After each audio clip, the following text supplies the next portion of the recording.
Namaste and welcome to Tribe's Asana You Can Do It. Let's take a look at the transition from downward facing dog into warrior one, and how, if you are very mindful of the way you do this transition, then you can get into the proper alignment of warrior one every time.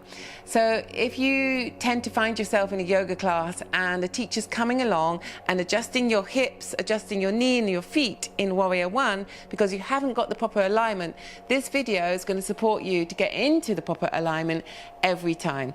So let's take a look at the transition from downward facing dog into warrior one and see where we're going wrong first with that transition that's creating this misalignment, and then I'll give you a different way to do that transition which is going to support you to get into the right alignment every time. So I'm not saying everybody, but I know that I have taught in this way. So many teachers teach you to turn the back foot heel in and then step the other foot forward and then inhale coming up into warrior one. So let's look at that and see how that is going to take you out of the correct alignment.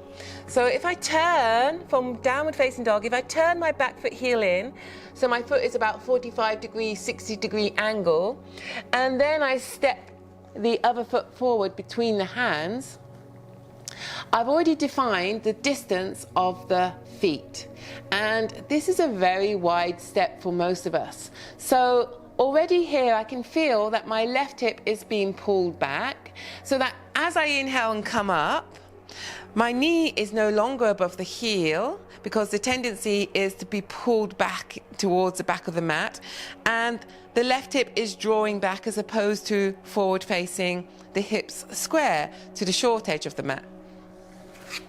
So it's very simple, a very simple, minute difference which is going to make all the difference to alignment is to step the right foot forward first. So we step the right foot forward between the hands. At this point my back foot heel is still away from the floor, but I can feel and I'm mindful that my hips are forward facing.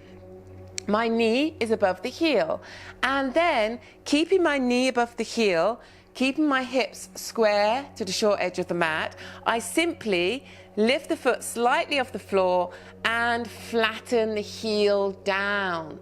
So now my foot is turned in at the angle that is appropriate for my hips. So my hips are still forward facing and I'm pressing down and back into the back foot. I'm pressing down and forward into the front foot and making sure my knee is above the heel before I come up into warrior. So I've already set up my alignment with my feet on the floor and my hands on the floor.